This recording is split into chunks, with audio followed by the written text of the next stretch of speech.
Somebody asked, what do I think about Youngboy dropping like 5 albums a year? I think it's dumb, bro. I mean, I don't even know where to start with Youngboy anymore.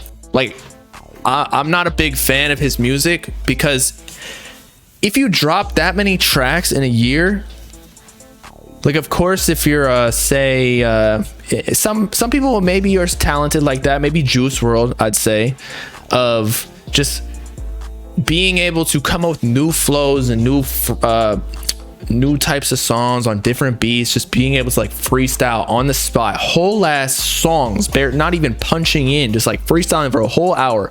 Y'all remember that freestyle that Juice WRLD did?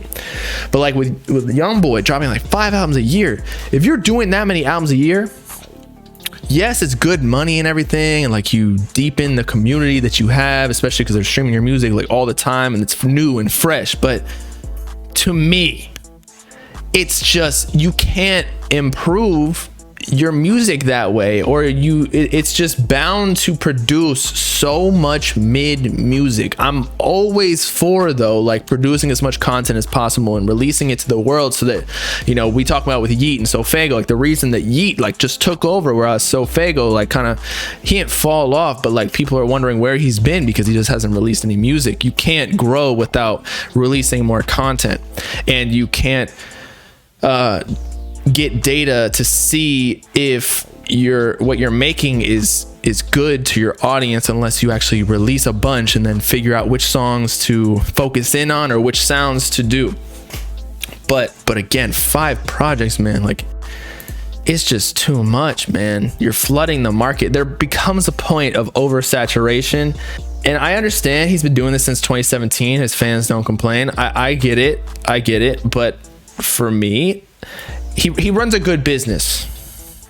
I'm just saying, as someone who likes to listen to music and I like checking out new artists, but like when you're doing that, it's just like, come on, bro, chill. Like, even with like the Uzi features, I get on Uzi, like I love Uzi's music, but he just be giving out too many features to the point where it's like, okay, you're kind of sounding the same on all these, or like there's not as much sauce in it. Like, these celebrities or these artists are supposed to be, or they're not supposed to be, but you see them as not gods, but like, oh, they're so good. But when you dilute the quality by dropping too much music, and it's bound to, again, lower the quality, I don't know, it just ruins the experience for me.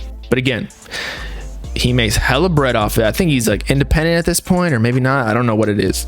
Or maybe the last album was his last album on the contract. It's just, again, personally, it's come on, it's quality, quantity, balance. Yeah, I think there's a balance for sure. If you do 3 projects, maybe 2 mixtapes and an album, where one you like go absolutely crazy on, like a lot of effort, and then 2 mixtapes of like throwaways just for fun, like you're not necessarily promoting it all too much. But again, like, I guess Youngboy doesn't really promote any of these albums, so they're all mixtapes. He just kind of drops it. But it's just not, it's like the trap rapper dilemma we were talking about with Lil Baby, or just all the street rappers. It's like there's no coherence to it. It's kind of just like you're compiling music you made. It's not even necessarily trying to be art. It's just speaking into a microphone on a beat with, like, you know, kind of the same flow. I know Youngboy is a little bit more diverse, but still, he's just, when you drop 100 songs, you're bound to make like flows that you continually do over and over. You're bound to get repetitive. If you're underground, though, you think it's fine to flood. I agree, but that's like in the growth phase. But when you're Youngboy, like, that's why Drake don't drop like hella mixtapes every single year, because you need to uphold a certain quality to remain the top. And I know Youngboy is on top, especially in his own fan base.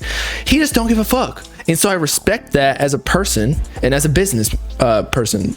Like, you're making your bag. It's essentially a money grab at that point, just dropping music videos. And it's not even like his YouTube videos or anything extravagant either.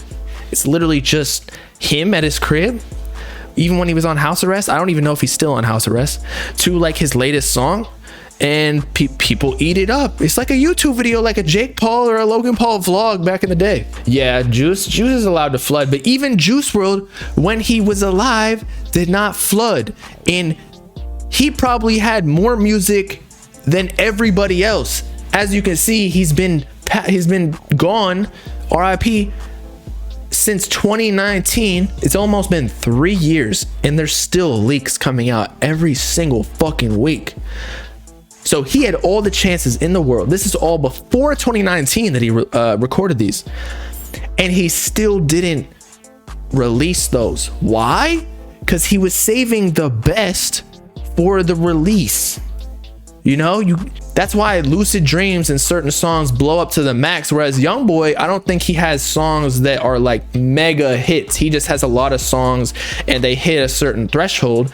Granted, they still get millions and millions of views, but like it doesn't hit like a billion views like a Lucid Dreams or like an EXO Tour Life. You know what I mean? Wait, Youngboy's biggest song is Still Bandit with Juice WRLD? There you go. There you go. Why? Because Juice WRLD's a go. Peace out, clap. You know what I'm saying?